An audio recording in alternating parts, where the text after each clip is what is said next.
how to regulate your nervous system. In today's video, I'm going to take you through what is nervous system work, how to identify your nervous system blueprint, and how to regulate your nervous system. Firstly, why does this stuff matter? Everyone's been talking about it. It's all over social media. It's become the thing. Well, nervous system regulation matters because it sets the thermostat for where you feel comfortable, regulates how safe we feel to create and hold a bigger vision, and repatterning our survival wiring so that it doesn't run the show. We don't run on default. It's not the automatic impulse to run away from that message, not message that person back, to say no to a situation, to say yes to a situation and overwork ourselves, whatever it might be. We must get into conscious control. So nervous system work is the practice of regulating your body's stress and safety responses so you can move from survival mode into calm, balanced, and aligned action. In simple terms, your nervous system is in a state of fight, flight, or freeze whenever it is dysregulated. Anytime you hear someone say the term dysregulated, this is what they're referring to: a state of non-equilibrium, a state of not peace. We're in a fight, a flight, or a freeze mode. And it doesn't matter what the situation is, the body will create it so that that is what it's feeling and that is what it's experiencing.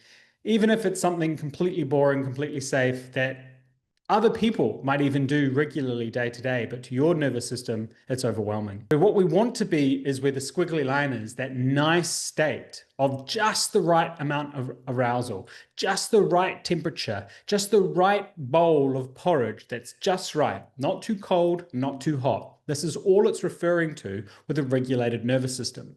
Because if we're too aroused, we're too much in fight or flight, what happens? Sometimes we can get frustrated, we can get irritated, where our not self comes out. We might say things we don't mean. Or we flight, we sit into a place of fear or panic, and those thoughts come up of, are people judging me? I'm not good enough, I'm not smart enough, I'm not worthy enough of whatever it is I'm creating.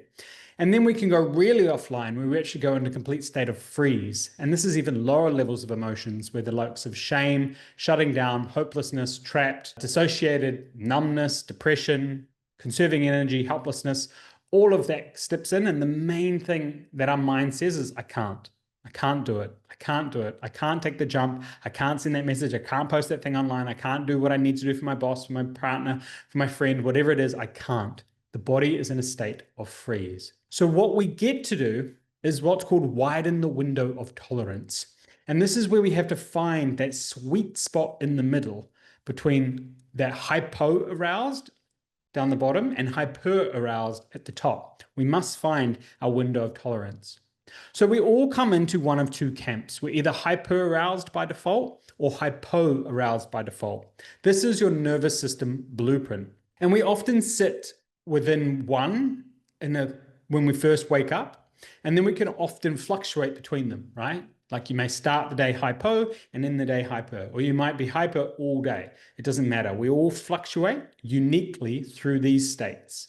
The dial on the left is again showing that the optimal is being that middle part, right? The body is in the optimal state. It can access both reason and emotion and freely and consciously engage with activities or not in activities. We get to choose chocolate, vanilla, whatever the situation appears to us. We are in complete conscious, emotional, physical control of what it is we're doing. When we're in hyperarousal, we can't come down. And when we're in hypoarousal, we're shutting down and we can't kind of come online. So how to identify as the hyperaroused is you're overactive, you're unclear thinking, and you're emotionally distressed a lot of the time. If you're hypo, you're unmotivated, you're lethargic, you're numb, you're disconnected, and you may even label yourself as depressed. If you're in hypo, you often just need some deep rest. And if you're hyper, you often need some more calming activities, but we'll get to that shortly. So now you might be thinking, how do I identify my nervous system blueprint, that default hyper or hypo-aroused state that you're in? There's a few symptomologies that we can kind of see that indicates what it is. Now, as a disclaimer, you're not broken, you are not unworthy, you're not unlovable, you're not unproductive, you're not overproductive, you're not any of that. This is just a simple survival mechanism that all of our bodies have in order to feel safe. This is not you. This is not a default. You can change. You can evolve out of these states and live in a wider window of tolerance, which I'll get to how to by the end of this video. So some coping mechanisms for the hyper-aroused. Which of these, or how many of these I should say, do you identify with? Overworking, perfectionism, overcommitment, micromanaging, people-pleasing, over-exercising, excessive talking, constant multitasking, compulsive problem solving, or doom scrolling. Just like anything, everything has a balance. So some of these things can be perceived as your best qualities and your strengths, and you might be resistant to them, but too much of anything is a bad thing. So we get to really become aware that these are coping mechanisms for a hyper-aroused state. And if we want to be successful, productive, sustainably, then we get to widen the window and come down into that a nice window of tolerance.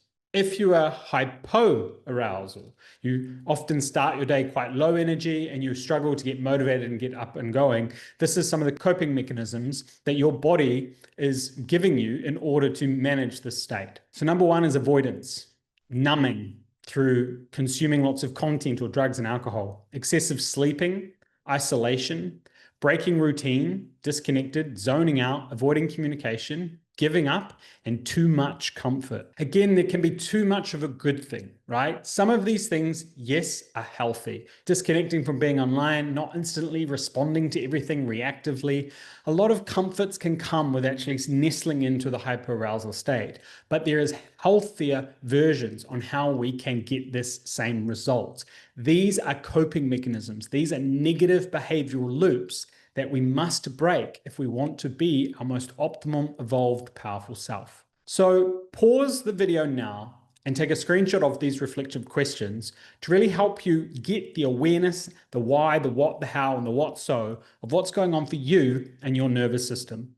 So now we move on to managing what I call the symptomology and widening the window. So right now you may be operating at one of the ends, hyperarousal, hypoarousal, and now and then you see glimmers of what it feels like to be in that flow state, to be in that window of tolerance.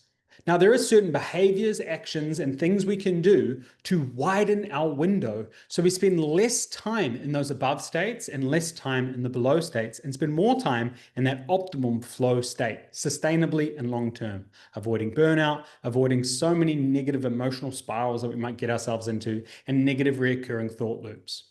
So how we can widen the window for the hyperarousal state, i.e. calming the system down because you're too elevated, is some simple actions here. I encourage you to pause the video and take a screenshot of these because they are some simple, powerful tools. So the first one we have is box breathing. That's simply 4, 4, 4, 4. 4 seconds inhale, 4 second hold, 4 second exhale, 4 second hold, 4 second inhale, repeat 4 times. Progressive muscle relaxation. This is tensing your muscles and then relaxing them. A psychological sigh. Or my favorite, woof. Oh, so good. Orientating to safety. So this is how can you look for evidence in your environment that you are safe. Self-holding or havening. That's this type of behavior. We have mirror neurons in our brain, and it doesn't know that this isn't yourself touching yourself. So you can do some havening to calm your system down. Humming or chanting, gentle yoga, stretching, soothing meditative-like music, heat therapy, think saunas and the likes, a grounding walk, so walking in nature in bare feet, weighted blankets, leg up on the wall with your back flat on the floor, meditation or stillness, and the number one for calming your system is co-regulation, which is a loving long hug until both members relax. If you're single, I encourage you to become a big hugger and hug your friends for a long time. And even if you are in a relationship and you have single friends, I encourage you to hug them regularly and for a long time, because that co-regulation, that moment of heart-to-heart hugging, is critical for all of our nervous systems. It is how we regulate the fastest and instantaneously than everything else. If you've got some huge, big bullet point morning routine you must do so you can get into that flow state, you can scrap all that if you just hug your partner, your dog, or a friend in the morning. Seriously, hug someone to regulate and widen your window of tolerance. Now, if you're hypo-aroused and you need to re-energize your system, there's some things you can do. So breath of fire. That is a Kundalini activation type of breath work. You can look it up on YouTube. Shaking or bouncing can just really move things around.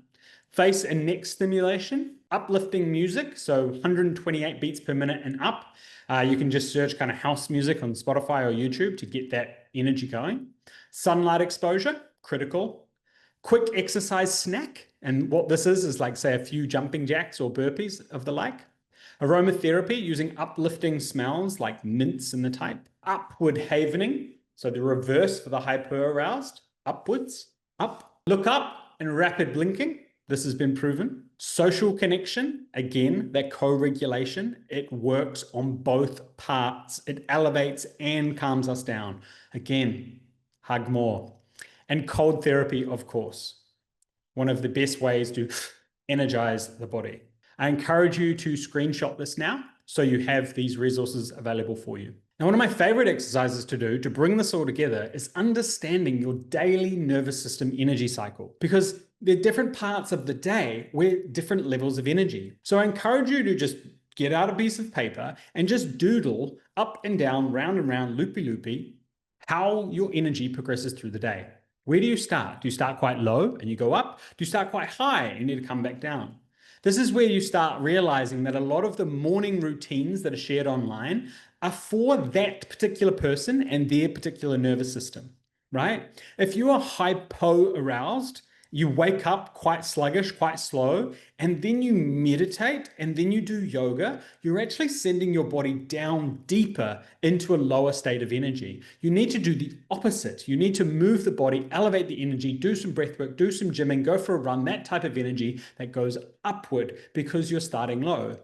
If you are hyper-arousal, you start your day with lots of energy, and then you do what I just shared, is you go to the gym, you do these big exercises, you're actually becoming more dysregulated and going upper into a higher level of arousal. So we must map our days out and then map out even just morning, midday, and PM, the exact activities from those lists prior that you can do to regulate your nervous system and widen your window. This is a simple reflection you can do. What's your natural daily cycle energy? And then what tools can I use to regulate myself throughout the day? Nervous system work is the practice of regulating your body stress and safety response so you can move from survival mode into a calm, balanced, and aligned action state. Love your work.